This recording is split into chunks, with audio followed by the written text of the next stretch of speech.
আজ আমরা শুনব কিভাবে হযরত আদম আলাইহিসসালামকে জান্নাত থেকে পৃথিবীতে নামিয়ে আনা হলো এবং এখান থেকেই মানব জীবনের এক নতুন যাত্রা শুরু হলো। গন্ধম খাওয়ার পর হযরত আদম আলাইহিসসালামকে সিলন দ্বীপে নামানো হয়েছিল, আর মা হাওয়া আলাইহিসসালামকে নামানো হয়েছিল জেদ্দা নামে শহরে। শয়তানের এই চালে ময়ূর এবং সাপও তাকে সাহায্য করেছিল।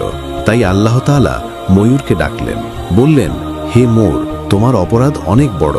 যদিও তুমি সরাসরি গুনাহ করনি, তবুও তুমি সম্পূর্ণ নির্দোষ নও, কারণ তুমি জানতে যে আমার অনুমতি ছাড়া কেউ জান্নাতে প্রবেশ করতে পারে না। তবুও তুমি এক অপরিচিতকে সেখানে যেতে সাহায্য করেছ, তাই তোমাকে শাস্তি পেতে হবে।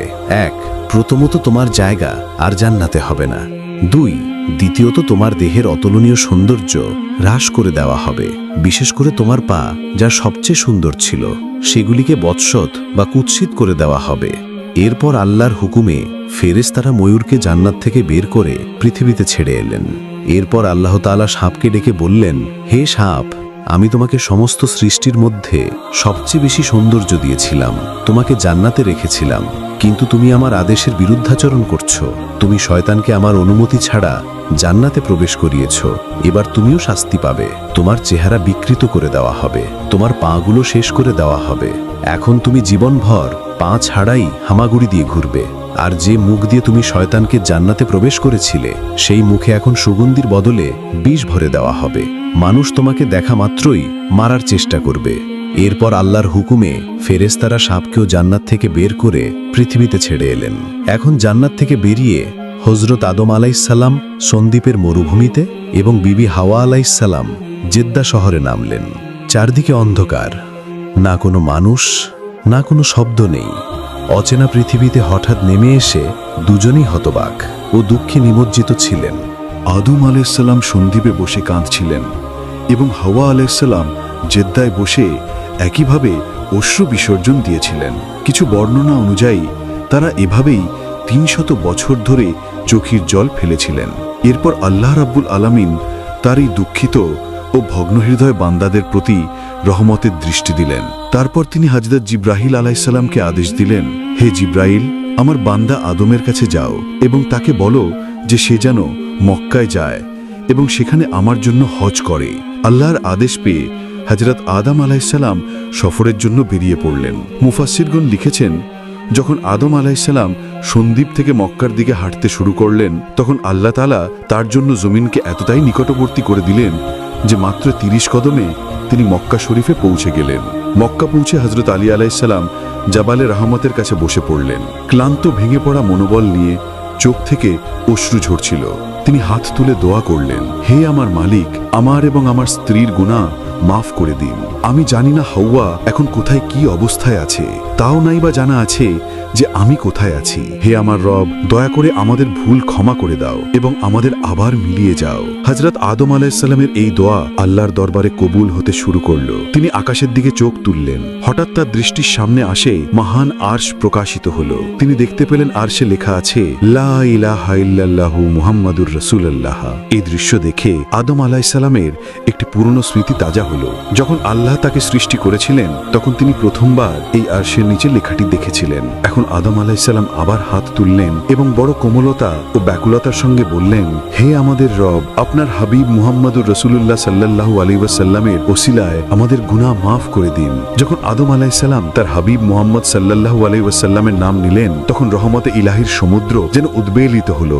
আল্লাহ তার দোয়া কবুল করলেন এবং তার ও তার স্ত্রীর সমস্ত গুনাহ মাফ করে দিলেন। দুজনকে একেবারে পাক পবিত্র করে দেওয়া হলো। এরপর আল্লাহ জিবরাইল আলাইহিস সালামকে পাঠালেন। জিবরাইল আলাইহিস সালাম এসে বললেন, হে আদম, আপনি আপনার দোয়ায় মুহাম্মদ সাল্লাল্লাহু আলাইহি ওয়াসাল্লামের নাম নিয়েছেন। এই কারণেই আল্লাহ আপনার দোয়া কবুল করেছেন। আপনার ও আপনার স্ত্রীর গুনাহ মাফ করে দেওয়া হয়েছে। যদি আপনি এই দোয়া সেই সময় করতেন যখন আপনি জান্নাতে ছিলেন, তবে আপনাকে কখনো পৃথিবীতে আসতেই হতো না। এই কথা শুনে আদম আলাইহিস সালাম বলেন, জিবরাইল, আমি তো এত দুশ্চিন্তায় সেই কালিমাটি, সেই শব্দটি একেবারেই ভুলে গিয়েছিলাম। আমার মনেই ছিল না যে সেটাই ছিল আমার নাজাতের মুক্তির উপায়। কিন্তু আজ হঠাৎ খোদার মেহেরবানিতে আমার হৃদয়ে সেই কালিমাটি জেগে উঠেছে এবং আমি সেই কালিমার উসিলাতেই আল্লাহর কাছে দোয়া চেয়েছি। জিবরাইল আলাইহিস সালাম এবং হযরত আদম আলাইহিস সালামের মধ্যে তখন কথা চলছিল। ঠিক তখনই হযরত আদম আলাইহিসসালামের দৃষ্টি দূরে একটি ময়দানের দিকে পড়ল এবং সেখান থেকে জিদ্দার দিক থেকে বিবি হাওয়া আলাইহিসসালাম পা বাড়াতে বাড়াতে আসছিলেন। এই দৃশ্য দেখে আদম আলাইহিসসালাম আর বসে থাকতে পারলেন না। তিনি ছুটে গিয়ে সেই আগন্তুক হযরতকে আলিঙ্গন করলেন এবং দুজন শোকে দুঃখে জড়িয়ে গেলেন। ৩০০ বছরের সেই দিনগুলোর পর এমন মোলাকাত, কি দৃশ্য ছিল! বিবি হাওয়া আলাইহিসসালামও এত দীর্ঘ বিচ্ছেদের পর স্বামীকে কাছে পেয়ে কেঁদে ফেললেন। তাদের চোখ ছিল তুলনাহীন স্বস্তি ও করুণা। তাদের চোখ, তাদের দোয়া সবকিছুই জমে থাকা সেই কষ্টকে বিদীর্ণ করে বেরিয়ে এসেছিল। ফেরেশতারাও এই দৃশ্য দেখছিলেন, তাদেরও মন ভরে গেল। তারাও এই দুজনের রুহানি কষ্টে শরীক হলেন এবং মন থেকে শুকরিয়া আদায় করতে লাগলেন আল্লাহর মেহেরবানির। পর আদম আলাইহিসসালাম কিছুটা স্বস্তি পেলেন, কিন্তু জীবন তখনও সহজ ছিল না। হযরত আদম এবং বিবি হাওয়া দিন কাটাতেন গাছের ফল আর জল দিয়ে, খাদ্য জুগিয়ে। খুবই কঠিন এবং কষ্টদায়ক ছিল সেই জীবন। এই কঠিন সময়ে জিবরাইল আলাইহিসসালাম জান্নাত থেকে একজোড়া উট এবং একজোড়া গরু এনে দিলেন, সঙ্গে কিছু গমের বীজও দিলেন এবং বললেন, এগুলো দিয়েই তোমরা রুটি পানির ব্যবস্থা করবে। উট দিয়ে জমি চাষ করে গম বোনা করো। আদম আলাইহিসসালাম বললেন, ঠিক আছে, কিন্তু আমরা তো কিছুই জানি না। জিবরাইল আলাইহিসসালাম হাসলেন, এটা ভেবো না, আমি সব শিখিয়ে দেব। তারপর জিবরাইল আলাইহিসসালাম তাদের চাষ করার পদ্ধতি শেখালেন, কিভাবে উট দিয়ে লাঙল চামাতে হয়, বীজ বপন করতে হয়, সবকিছু। গমের দানা মাটিতে ফেলার 7 ঘন্টার মধ্যেই আদম আলাইহিসসালাম ফসল কেটে ফেললেন। এরপর গম থেকে তুষ বা ভুসি ছাড়ানো, তা পেষণ করে আটা তৈরি করা এবং রুটি মাখার পদ্ধতি বিবি হাওয়া আলাইহিসসালামকে শেখানো হলো। কিন্তু রুটি শেখার জন্য আগুনের অভাব ছিল। ঠিক তখনই জিবরাইল আলাইহিসসালাম আল্লাহর হুকুমে দোজখ বা জাহান্নাম থেকে হালকা একটু ধোঁয়া নিয়ে এলেন। যখন সেই ধোঁয়া মাটিতে রাখা হলো, মাটি দ্রুত জ্বলে গিয়ে একটি গভীর গর্ত তৈরি করলো। সেই ধোঁয়া দোজখের দিকে পিছলে গেল। বারবার চেষ্টা করেও দোজখের ধোঁয়া পৃথিবীতে টিকিয়ে রাখা গেল না। তখন আল্লাহ বললেন, হে জিবরাইল, এই আগুন পৃথিবীতে ততক্ষণ থাকবে না যতক্ষণ না তুমি একে রহমতের মাধ্যমে, অর্থাৎ রহমতের নদীতে ধুয়ে না আনো। জিবরাইল আলাইহিসসালাম সেই ধোঁয়া 7 বার রহমতের নদীতে ধুলেন এবং তারপর পৃথিবীতে আনলেন। তখনই সেটি তার আসল গরম বাতাসরূপী আগুন হয়ে স্থায়ী হলো এবং রুটি শেকার মতো উপযোগী হলো। আর এভাবে আল্লাহর রহমত, ফেরেশতাদের সাহায্য এবং জ্ঞান ও নির্দেশনার মাধ্যমে হযরত আদম আলাইহিসসালাম ও বিবি হাওয়া আলাইহিসসালাম জীবনের প্রথম জীবিকার পথ শিখলেন। এটি সেই পথ যে পথে মানুষের যাত্রা এগিয়ে চলল বিপদ মুসিবত। এরপর রহমতের পর এবং অন্যদিকে শয়তান পৃথিবীতে হযরত আদম আলাইহিসসালামকে দ্বিতীয়বারও কোনোভাবে ক্ষতিগ্রস্ত করতে সফল হতে পারল না। বরং যখনই সে হযরত আদম আলাইহিসসালামকে ধোঁকা দেওয়ার চেষ্টা করেছে, তখনই সে নিজেই বারবার মুশকিলে পড়েছে। অবশেষে আল্লাহ তাআলা হযরত আদম ও বিবি হাওয়া আলাইহিসসালামকে নির্দেশ দিলেন যে তারা যেন এখন শান্তি ও স্বস্তির সঙ্গে পৃথিবীতে বসবাস করেন। দুজন আল্লাহর আদেশ অনুযায়ী সেখানে থাকা শুরু করলেন এবং সেখান থেকেই তাদের সন্তানের ধারা শুরু হলো। আল্লাহ তার কুদরতের এই বিধান ছিল যে বিবি হাওয়া একবারে 2টি সন্তান জন্ম দিতেন, একটি পুত্র এবং একটি কন্যা। এবং সেটাই ছিল হিকমত যে এক জোড়া ছেলে অন্য জোড়ার মেয়ের সাথে বিবাহ করবে এবং অন্যজন জোড়ার ছেলে প্রথম জোড়ার মেয়ের সাথে বিবাহ করবে। যে প্রথম জোড়াটি জন্মালো সেই ছেলের নাম ছিল কাবিল এবং মেয়ের নাম ছিল আকলিমা। আকলিমা ছিল অত্যন্ত সুন্দরী এবং রূপবতী। এরপর দ্বিতীয় জোড়ায় ছেলে হলো হাবিল এবং মেয়ে সাজ্জা। সাজ্জা আকলিমার মতো ততটা সুদর্শন ছিল না। এভাবে বিবি হাওয়া আলাইহিসসালাম প্রতি বছর একটি করে জোড়া জন্ম দিতে লাগলেন। আর ইতিহাসে পাওয়া যায় যে হযরত আদম আলাইহিসসালাম এবং বিবি হাওয়ার 180 জোড়া সন্তান জন্মগ্রহণ করেছিল। যখন প্রথম 2 জোড়া বড় হলো, তখন আল্লাহ তাআলার পক্ষ থেকে হুকুম আদেশ এলো যে তাদের বিবাহ সম্পন্ন করতে হবে। হযরত আদম আলাইহিসসালাম তাদের ডাকলেন এবং বললেন, আল্লাহ তাআলার হুকুম অনুযায়ী এখন তোমাদের নিকাহ হবে এবং এর পদ্ধতি হলো প্রথম জোড়ার ছেলে দ্বিতীয় জোড়ার মেয়ের সাথে এবং দ্বিতীয় জোড়ার ছেলে প্রথম জোড়ার মেয়ের সাথে নিকাহ করবে। অর্থাৎ কাবিলের নিকাহ সাজ্জার সাথে এবং হাবিলের নিকাহ আকলিমার সাথে। এটি শুনে কাবিল অস্বীকার করে বসলো। সে বলল, না, আমি আমার আপন বোন আকলিমাকেই বিয়ে করব, সাজ্জাকে নয়। হযরত আদম আলাইহিসসালাম বললেন, এটা আল্লাহ তাআলার হুকুম। সহোদর ভাই বোন একে অপরের সাথে বিবাহ করতে পারে না, তুমি আকলিমাকে বিবাহ করতে পারো না। কিন্তু কাবিল জেদ করতে লাগলো। সে বলল, আমাকে প্রমাণ দিন যে এটা আল্লাহর হুকুম, আমি কিছুতেই সাজ্জাকে বিবাহ করব না। অবশেষে হযরত আদম আলাইহিসসালাম সিদ্ধান্ত নিলেন যে তোমরা দুজনেই আল্লাহর নামে কুরবানি পেশ করো এবং যার কুরবানি আল্লাহ তাআলা কবুল করবেন সেই হকদার যোগ্য বলে গণ্য হবে। সেই সময় কোরবানি আজকের মতো হতো না। সেই যুগে যখন কোনো জিনিস কোরবানি করা হতো, তখন আকাশ থেকে আগুন নেমে আসতো এবং সেই কোরবানিকে জ্বালিয়ে দিত। এটাই ছিল নিশানানি, মানে লক্ষণ যে আল্লাহ সেই কোরবানি কবুল করেছেন। যদি আগুন নামতো তবে বুঝে নিতে হতো আল্লাহ কবুল করেছেন, যদি না নামতো তবে জানা যেত যে তা কবুল হয়নি। পিতা আদম আলাইহিসসালামের সিদ্ধান্ত অনুযায়ী দুই ভাই আল্লাহর আলামিনের সামনে যার যার কোরবানি পেশ করলেন। হাবিল একটি সুন্দর মোটাসোটা দুম্বা কোরবানি করলেন, অন্যদিকে কাবিল তার জমি থেকে পাওয়া সামান্য কিছু সবজি ও শস্য পেশ করল। সেই সময় সবজি ও শস্য কোরবানির জন্য পেশ করা যেত, কিন্তু পার্থক্য ছিল এই যে হাবিল আন্তরিকতার সাথে সত্যিকারের ঈমানের সাথে তার সবচেয়ে ভালো জিনিসটি দান করেছিল, আর কাবিল নফসের কাছে হেরে গিয়ে নিকৃষ্ট ও বাজে জিনিসগুলো পেশ করেছিল। তারপর কি হলো? আকাশ থেকে আগুন নামলো এবং হাবিলের কোরবানি সেই দুম্বাটি জ্বালিয়ে ছাই করে দিল। এটি ছিল নিশানা নিমানের লক্ষণ যে আল্লাহ সেই কোরবানি কবুল করেছেন। কিন্তু কাবিলের সবজি ও শস্যের কিছুই হলো না, সেগুলো সেখানেই পড়ে রইল নিষ্প্রাণ শীতল। আল্লাহ সেগুলোকে কবুল করেননি। এখন সিদ্ধান্ত স্পষ্ট ছিল, হাবিলের নিকাহ আকলিমার সাথেই হবে। কিন্তু কাবিল এই অপমান, এই পরাজয় সহ্য করতে পারল না। তার হৃদয়ে আগুন লেগে গেল, হিংসার আগুন। সে রাগে কাঁপতে কাঁপতে বলল, তুই আকলিমাকে ছেড়ে দে, নয়তো আমি তোকে হত্যা করে ফেলব। হাবিল শান্তভাবে ঈমানের নূর জ্যোতি দিয়ে উত্তর দিলেন, আমি আল্লাহ এবং তার রাসূলের হুকুমের উপর কায়েম থাকব। তুই আমাকে ভয় দেখিয়ে হুমকি দিয়ে আমার রাস্তা থেকে সরাতে পারবে না। এই কথা শুনে কাবিলের হৃদয় তুফান সৃষ্টি হলো, তার চোখে রক্ত নেমে এলো এবং সে তার ভাইকে হত্যা করার সংকল্প করল। এদিকে হযরত আদম এবং হাওয়া আলাইহিসসালাম কাবার জিয়ারতের জন্য মক্কার দিকে রওনা হয়েছিলেন, আর ওদিকে কাবিল পেল সুযোগ। শয়তান দেখল এবার মানুষের হৃদয়ে আবার জায়গা তৈরি করা যেতে পারে। সে কাবিলের সামনে এক পথিকের বেশি এলো। কাবিল দেখল সেই পথিক একটি সাপকে রাস্তা পার হতে দেখে। তারপর একটি ভারী পাথর তুলে তার মাথায় আঘাত করলো। সাপটি ছটপট করলো এবং মারা গেল। পথিক চয়ে গেল। কিন্তু কাবিলের শয়তানি মস্তিষ্ক জেগে উঠল। সে ভাবল এটাই সেই পদ্ধতি, এটাই পথ। এরপর সে তার ভাই হাবিলের সন্ধানে বের হলো। কিছুটা দূরে গিয়ে দেখল হাবিল ভেড়ার পালের কাছে গাছের নিচে ঘুমিয়ে আছে। ধীরে ধীরে, খুব ধীরে সে একটি ভারী পাথর তুলে কাছে পৌঁছালো এবং হঠাৎ সেই পাথর দিয়ে হাবিলের মাথায় আঘাত করলো। হাবিল চিৎকার করে উঠল, কিন্তু তারপর কাবিল দ্বিতীয় আঘাত করলো এবং সবকিছু নিস্তব্ধ হয়ে গেল। পৃথিবীতে প্রথম মানব, প্রথম রক্ত ঝরানো হলো। হাবিল আর এই পৃথিবীতে নেই। কাবিলের হাত কাঁপছিল, হৃদয় কাঁদছিল, কিন্তু দেরি হয়ে গিয়েছিল। এখন নতুন প্রশ্ন, এখন আমি কি করব? ওর দেহের কি হবে? যদি মৃতদেহ এভাবেই পড়ে থাকে তবে বাকি ভাইরা সব জেনে যাবে। সে পেরেশান হয়ে গেল, কাঁদতে লাগলো। এমন সময় সে দেখল দুটি দাঁড় কাক হওয়া নিজেদের মধ্যে লড়াই করছে। একটি কাক অন্যদিকে মেরে ফেলে, তারপর নিজের ঠোঁট ও থাবা দিয়ে মাটি খুঁড়ে গর্ত তৈরি করে এবং মারা যাওয়া কাকটিকে তাতে ফেলে মাটি দিয়ে ঢেকে দেয়। কাবিলের মুখ থেকে বেরিয়ে এলো, হায় আফসোস, আমি তো এই কাকের থেকেও শিখতে পারলাম না। এবং সে ঠিক সেইভাবে তার ভাই হাবিলের মৃতদেহকে দাফন করে দিল, বিনা জানাজায় দাফন করে দিল। সেই দিনটি ছিল যখন মানুষ প্রথমবারের মতো মানুষের রক্ত ঝরিয়েছিল এবং প্রথমবারের মতো মাটি কোনো মানুষকে তার ভেতরে লুকিয়েছিল। অনেক তফসিলে বলা হয়েছে যে সেই দুটি দাঁড় কাক ফেরেশতা ছিল। আল্লাহ তাদের মাধ্যমেই, অর্থাৎ কাকদের মাধ্যমে মানুষকে শেখালেন কিভাবে মানুষকে দাফন করতে হয়।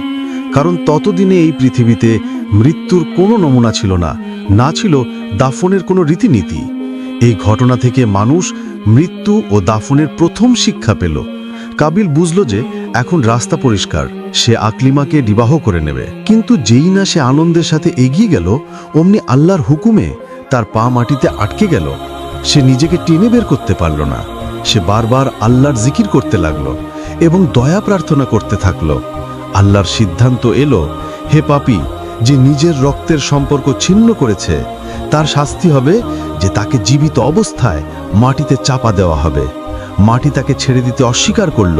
সে চিৎকার করল, দয়া ভিক্ষা চাইল এবং তারপর সে সেই কালিমা পাঠ করল যার প্রভাব হযরত আদমের উপর হয়েছিল, লা ইলাহা ইল্লাল্লাহু মুহাম্মাদুর রাসূলুল্লাহ। তার তৃষ্ণার্ত ঠোঁট থেকে সেই কালিমা বের হওয়া মাত্র আল্লাহ বললেন, মাটি ওকে ছেড়ে দাও, এবং মাটি তাকে ছেড়ে দিল। কাবিল ভাবল যে সে এখন মুক্তি পেয়েছে, কিন্তু তার নিয়ত বা উদ্দেশ্য কখনো বিকৃত ছিল।